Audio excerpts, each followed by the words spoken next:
Аялы шок, тарынчак, баягы хулиганка кыздар болот го, ошондойлорго үйлөнөт кээ бирөөлөр. Аялыңыз шок болсо не кылыш керек? И шок болсо не кылыш керек? Шок болгон учурлар болот. Корксаң коркуп кетет, корксаң мындайча айтканда чочуп калат а. Ошондой маселелерде тынчтандыруу керек эң биринчи. Аялыңыз шок абалына түшүп калса, тынчтандыруу керек. Ишенимдүү үн менен сүйлөгөндү билиш керек эркек киши. Жыртайып, жыпырык болуп, ар бир нерседе ха деп, баягы комедия эркектери аялга жагат экен деген романтик сөздөргө ишенбесең, аял кишиге өзүн түз кармаган серьезный эркек ар дайым жаккан, жагып келет, жагып барат. Эгерде ар бир нерсеге жыпырык болуп күлө берсең, кийин сенин өтүмдүү сөзүң дагы калбайт. Эч бир маселең өтүмсүз болуп калат. Ошондуктан ишенимдүү үн менен сүйлөгөндү үйрөн аялыңа. Шок абалына түшсө, кучагыңа алып ишенимдүү сөздөрдү айт. Колуң кармап кучакта. Аялдын эң чоң бакыты дүйнөдө өз баласын алып кучагына алып сүт бергени, мындан башка эң чоң бакыт жок. Баласынан чоңураак бакыты жок аялдын. Бирок андан дагы күчтүүрөөк бакыты не? Күйөөсүнүн кучагында болсо. Күйөөсүнүн менен эркин сезсе. Баягы секелек кыздар атасынын кучагына чуркап келип, өзүн жамма жеңил сезип калат го, бактылуу болуп күлүп кетет.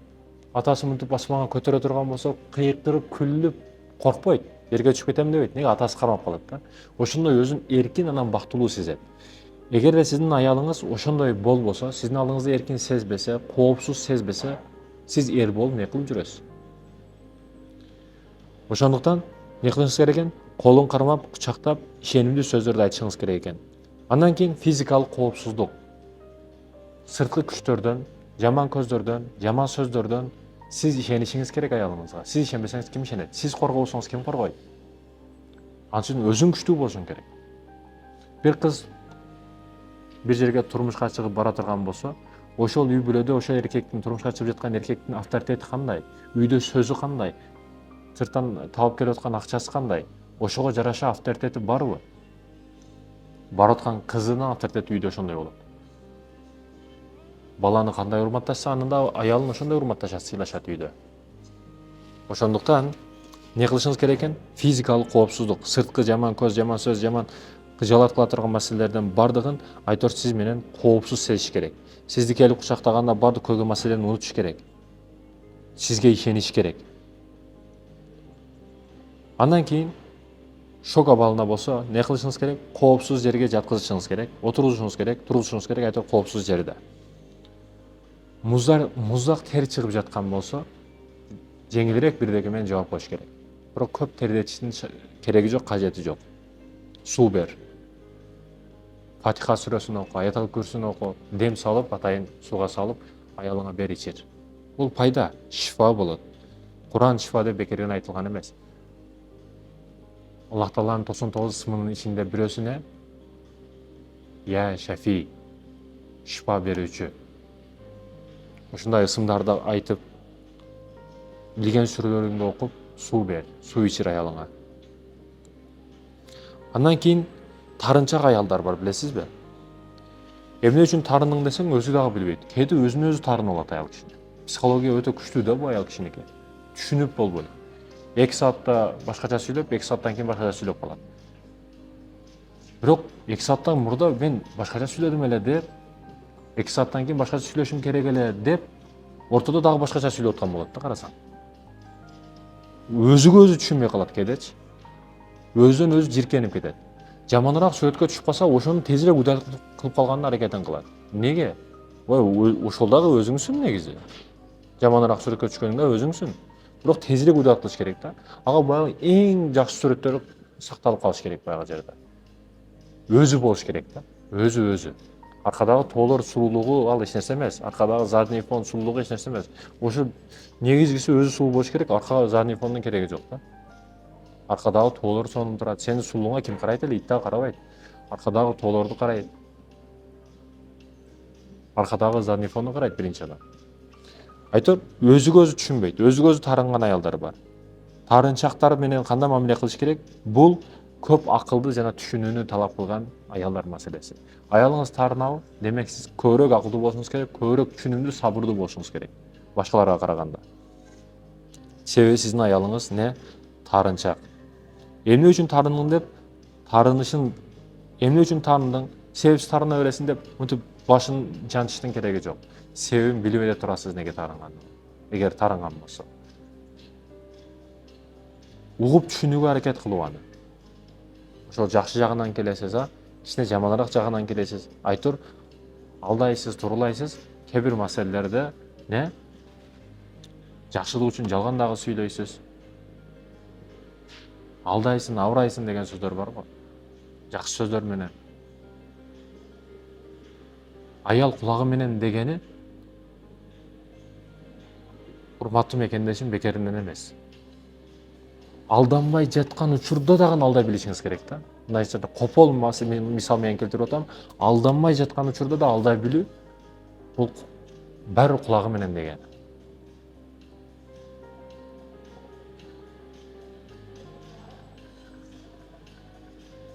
Bir бойдок жигит бар, никесин аялды алып, бактылуу болуп жашап келет, балалуу болуп. Bir бойдок жигит бар, арамдан, зинадан ошо нафсын кандырат.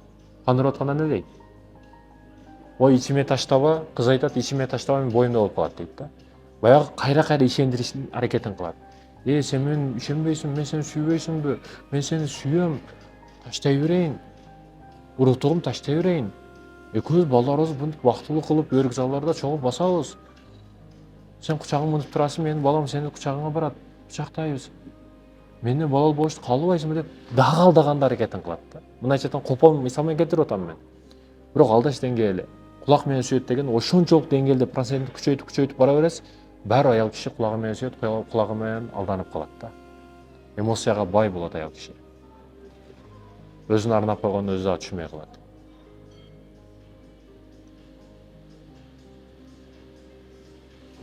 Баягы эркектерде риск деген, тобокелчилик деген түшүнүктөр да күчтүү болот.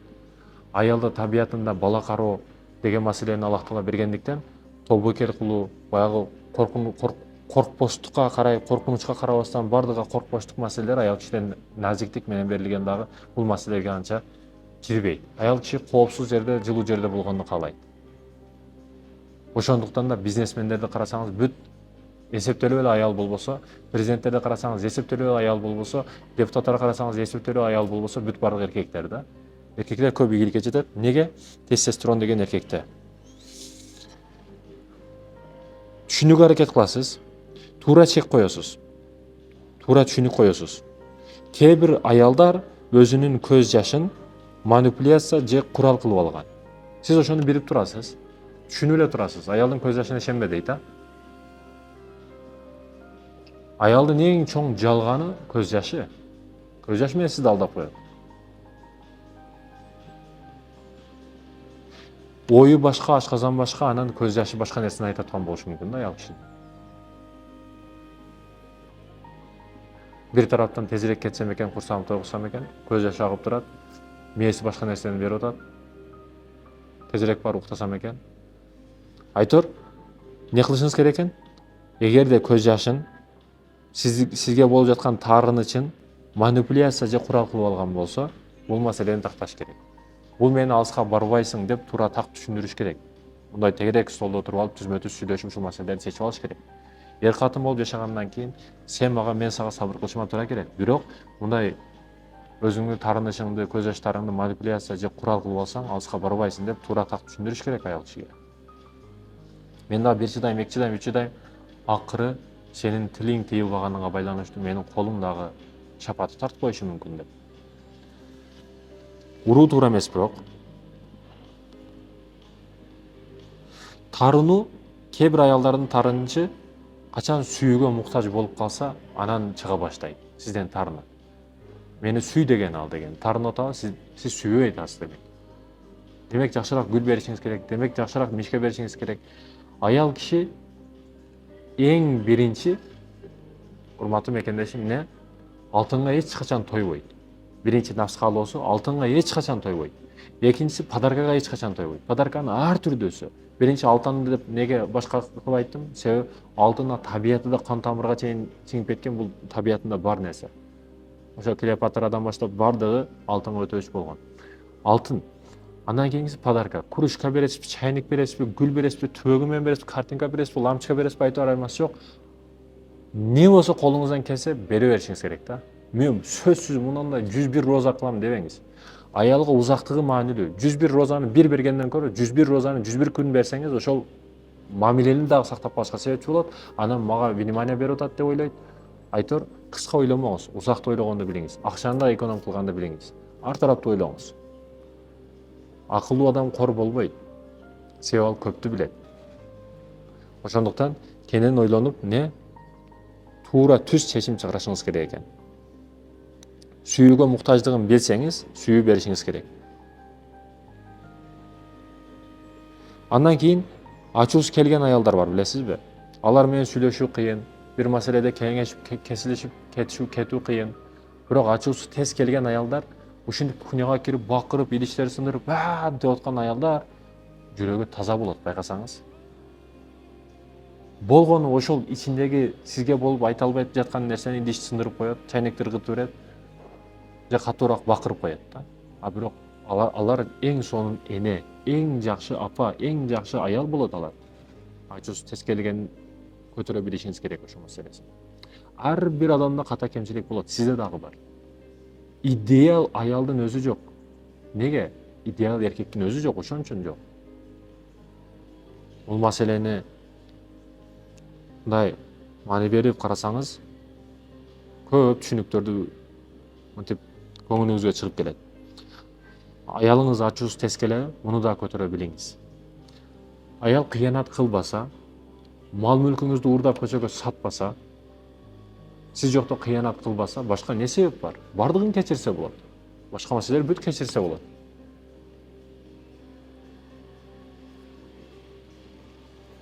Ачуусу келген аял. Андан кийин кээ бирөөлөр айтат, аялдан арызданат да. Өткөндө бир эркек келип алып, мен сабыртан кече иш кылам дейт. Не иш кыласың десем, 8 саат кол коем дейт. Кол коет экен, ар кандай журналдарга, бирдекелерге не айтор, печат басат экен да мындай. Аялыңыз не кылат дедим. Өзү аялынан арызданып кептир. Аялым иштебейт. Сиз эртең менен туруп не кыласыз дедим. Мен эртең менен турбайм дейт. Саат 9-10 турам. Мен турсам аялым бүт көйнөктөрүмдү, аялың не кылат десем, көйнөктөрүмдү үтүктөгөн болот, тамак кашап, балдарымды тургузуп, аларды садиге, мектебиге даярдап койгон болот, менин көйнөктөрүмдү, чымдарымды үтүктөп, айтор, бүт бардыгын даяр кылып койгон болот дейт. Анан ошол времяда сиз не кыласыз, ал не кылат аялыңыз десем, аялым эч жерде иштебейт дейт дагы. Аялым эч жерде иштебейт, үйдө калат, мен ошо кийимдерди кийип алып, эмеге кетем дейт. Анан сардан кечке печат коем дейт. Печат коюп аткан учуруңузда аялыңыз не кылат? Үйдөгү иштерди кылат, майда чүйдө, идиш жууш, дасторкон жыйнаш, ошо майда чүйдө иштерди кылат. Анан келгенден кийин балдарыңызга ким көбүрөөк маани берет? Сизби, аялыңызбы? Албетте аялым, ал себеби иштебейт дейт. Мен печат коюп кыйналам дейт. Ошентип балдарыма сабак кылдырган, балдарымдын мектеби менен алектенген, балдарымдын памперсин алмаштырган бүт бардык аял. Анан мен суроо бердим да. Бүт саардан кечке иштеп атса, сенден мурда туруп сенин памперсиңе чейин алмаштырып атса, ич кийимиңден жууп, балдарың да карап атса, тарап атса, сен кеткенден кийин тек отурбастан үйүндө иштер кылып атса, үйдө ошо баягы мындай оймо чийме мынандакайларды тигип, подушка сыяктуу Мадина базар бияга калбастан неме кылат экен, сатат экен. Үйдө жөн отурбайт экен айтор аял. Семьяга бирдеке алып кетсем деген аял экен да. Ошондой аялдан арызданып атат да бул. Экинчисин алсам болот. Саардан кечке тынбаса, иштеп атса, кээде сенден зарплатасы көбүрөөк экен мунун. Анан негизи сенден арызданып ал келиш керек эле комага. Сен неге келтасың? Тур деп көчөгө бир тепким келди, анан алдыбызда башка адамдар бар эле. Айтайын дегеним, урматтуу эркектер, кээ бир аялдар болот. Билесизби, сулуу болбошу мүмкүн, бирок акылы чакылдап сонун сүйдөйт. Мамлекеттик деңгээлдеги аялдар менен эже карындаштар менен сүйлөшүп турам. Мамлекеттик деңгээлде мындай кабинеттин төрагасы, мындай неме жердин ишкананын ээси деген Ошондой деңгээлге жеткен төрайым. Аял киши болуп туруп андай нерсеге жетиш кыйын. Эркектер жете албаган чокко чыккан аялдар да булар. Алар кенен ойлуу сүйлөйт да, себеби көп кыйынчылык көргөн булар. Көп илимди китептен эмес, жашоодон көрүп алган да булар. Ошон үчүн да сүйлөшүп келсең, алар көп нерсени айтып коет сага. Кээ бир эркектерчи мынтип алтын аялдан келип арзанып отурат да. Катындан төмөн эркектер бар.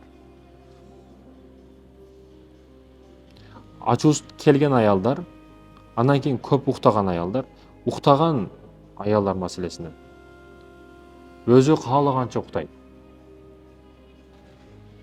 Кээ бир эркектер 120 килограмм курсак учуна семирип кеткен, анан аялдан арзанат да, аялым семирип кеткен деп. Өзүңдү карабайсың биринчи сен. Өзү аялы 80 килограмм, өзү 120 килограмм. Ким аркташ керек бу жерде? Сенби албы? Ката кемчиликти аялга кое бербе. Өзүңдөн издегенди бил, ката кемчиликти. Өзүң дагы жа фитнес клубтарга барып, фигураң, пресстериң эсептелүү болуп чыккан жери жок. Ошол эле учурда алтын аялдарды айттык. Андан кийин кээ бирлер налый берет да. Бирөөлөр эринин кадырга жетпейт. Неге? Эр ар дайым алдында да. Ар дайым алдында. Кадырсызданып калган. Айта берет, дүйнө көрбөй каламбы, идиш аяк, ошол баягы самын, ошол кухня, ошол айыл жашоосу ушинтип калып кетемби мен, дүйнө көрбөй каламбы, карьерам кылбай каламбы деген аялдар бар. Силерге бул сурооңорго эң туура жооп, мындан башка бакыт жок.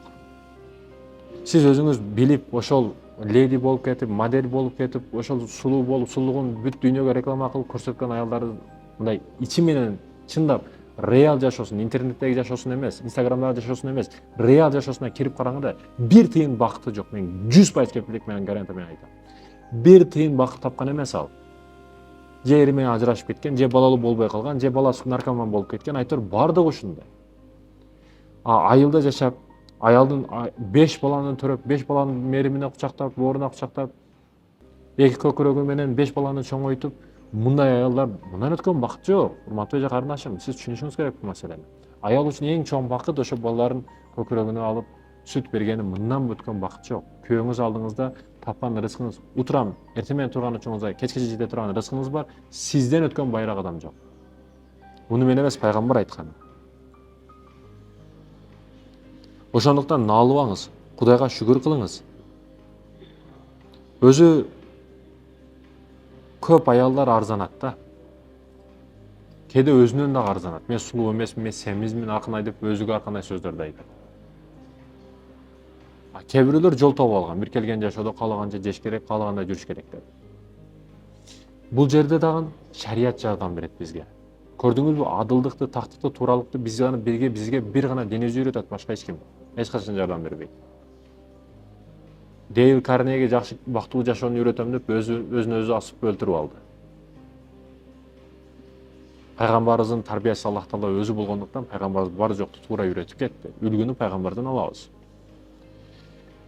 Эң жакшы макияж, салон красотага барыштын кереги жок. Эң сизди сулуу кыла турган нерсе назиктигиңиз менен хоп болот, окей, understand, thank you деген сөздөр, рахмат деген сөздөр. Кожоюнум рахмат сизге.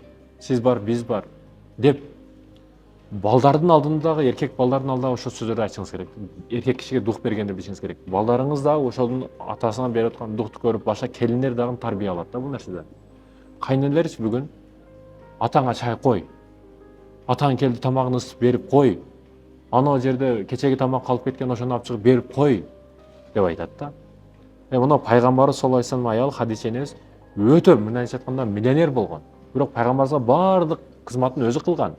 Кызмат кыла турган аялдарды жалдап койсо болот эле, бирок неге пайгамбарыбыз өзү кызмат кылган? Мына бакыт. Балдарыңыз болсо дагы, неберелериңиз болсо дагы өзүңүз кызмат кылганда аракетин кылыңыз күйөөңүзгө. Макул эми бутуңуз жарабай сынып калса, өлүп калсаңыз, бирдеке болуп калса бул башка маселе. Бирок сиз бар экенсиз, күйөөңүзгө өзүңүз кызмат кылыңыз. Балага тез тарбия болот. Сиз күйөөңүздү урматташ менен өзүңүз сыйлуу, урматтуу болосуз, иззаттуу болосуз, икрамдуу болосуз. Жогорулайт даражаңыз балдарыңыз алдында, күйөөңүздүн алдында. Ар дайым не кылышыңыз керек? Күйөөңүзгө өзүңүз кызмат кылышыңыз керек экен.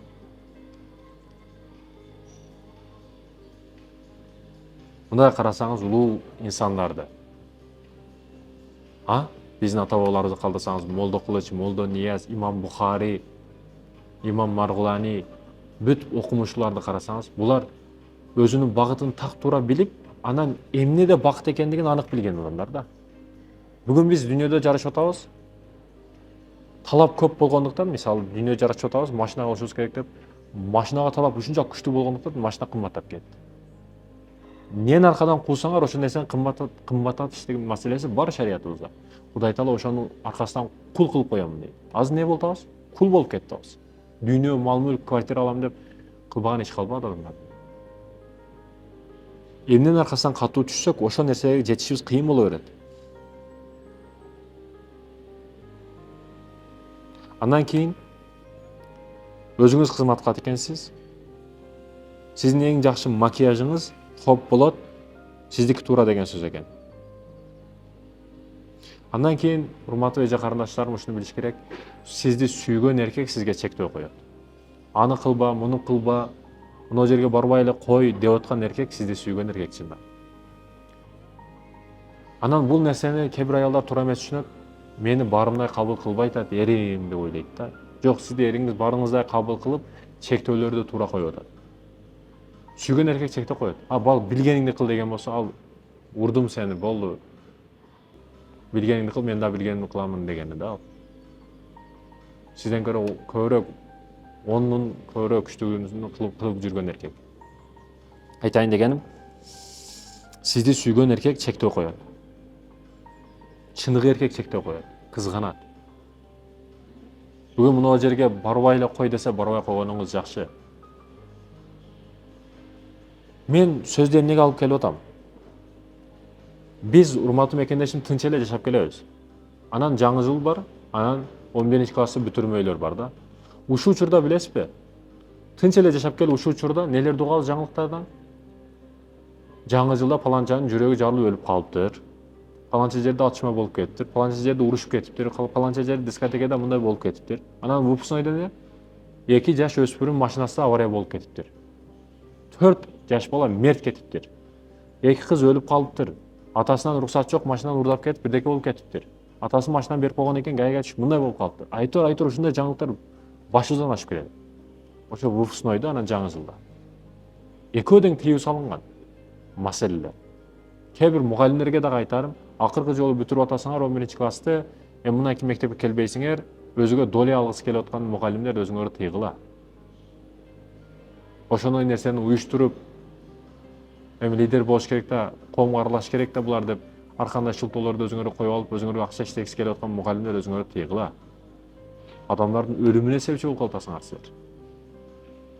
Жаш 17-15 жаш балдар булар. 10 гүлдөн 1 гүл ачылбаган балдар мерт кетип атат.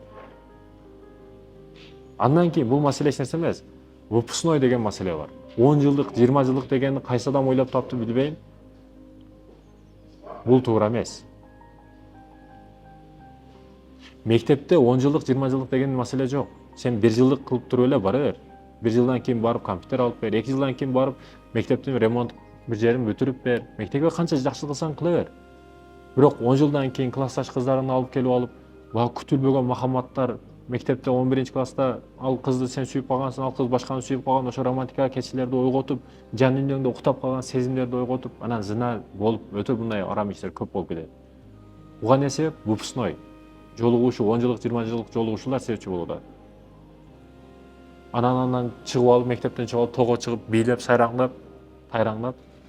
Болсо бардыгынын бала чакасы бар. Турмуштуу эркек, турмуштуу аялдар булар. Уят эмеспи? Мектеп силерге бир эле себепчи болуп атат. Силердин максатыңар ойноп күлүп жыргоо болуп атат. Муну өзүңөр деле билип эле турасыңар. Мектепке жардам берем деген адам ага чейин эле барып жардамын берип келет. Мен 10 жылдыкты күтпөйм. 10 жылдыкка барып өзүм жардам берем. 10 жылдыкка барып өзүм колумдан келген кеңешимди айтам. Өзүм сабагымды берем. Айылга барган сайын ошол мектебиме кирип 10 жылдыкка кирип сабагымды берип, пайдалуу кеңештеримди өзүмдөн кийингилерге айтып келем. Сен экичи болсоң, бул экичи болсо, Кыргызстаныбыз кимдин колунда калат деп.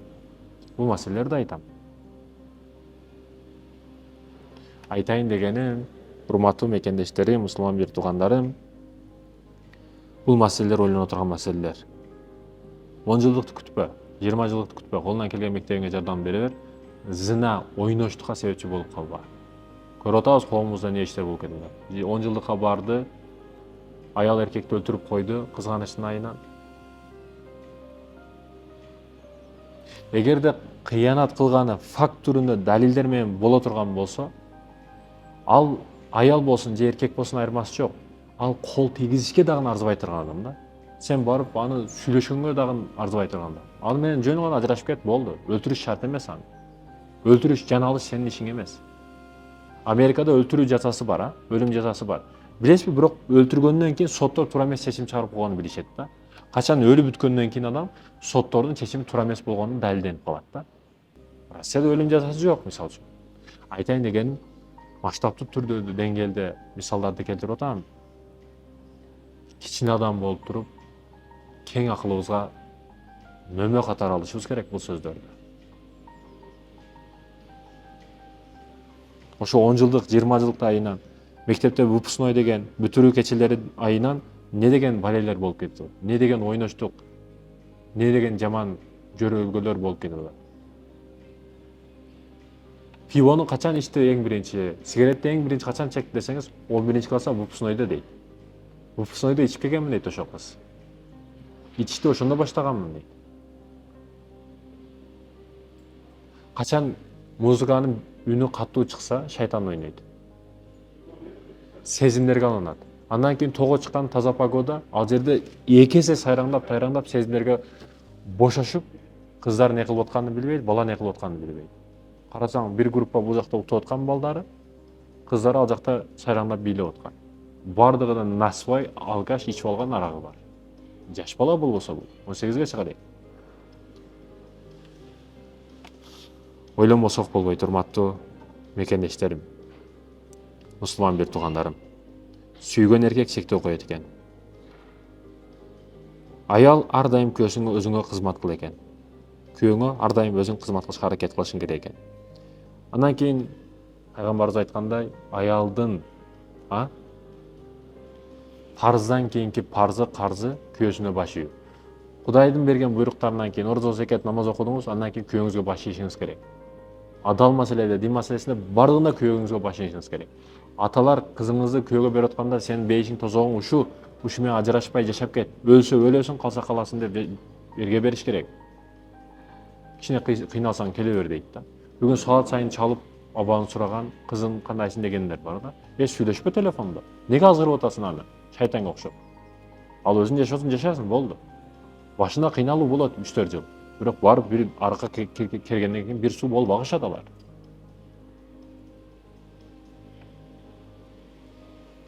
Күйөөңүзгө баш ийиңиз. Дин маселесине басымды катуу кылыңыз. Куран окуганга аракет кылыңыз, үйдү берекелүү кылыңыз, тамакты кирип музыка менен угуп болбосам, зикир менен, дуалар менен кылыңыз. Ошо таасир берет бүт бардыгына. Күйөөңүзгө, балдарыңызга, тарбиясына, бүт бардыгыга. Кээ бир адамдарды карасаңыз, курсагы чампайган, байлыгы өтө күчтүү, акчасы өтө көп, ондогон 20даган кафелери бар. Бирок жүрдөгүндө тынчтыгы жок, карасаңыз. Сиздики жөнөкөй жашоо, бирок жүрөгүңүздө тынчтыгы бар.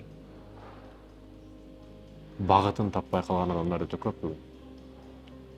Акчасы бар дегени акылдуу, ыймандуу, бейишке кирет деген эмес. Ошондуктан урматтуу мекендештерим, бул азыркы коомубуздагы, андан кийин окуяларды, андан кийин реал жашоодо болуп жаткан нерселерди мисалга алып, кээ бир маселелерди айтууну туура көрдүм. Алтын башыңыздар аман болсун. Алынган, айтылган нерселерди айтуу менден болду. Эми сабак алып амак бул сиздерден болсун. Ассаламу алейкум ва рахматуллахи ва баракатух.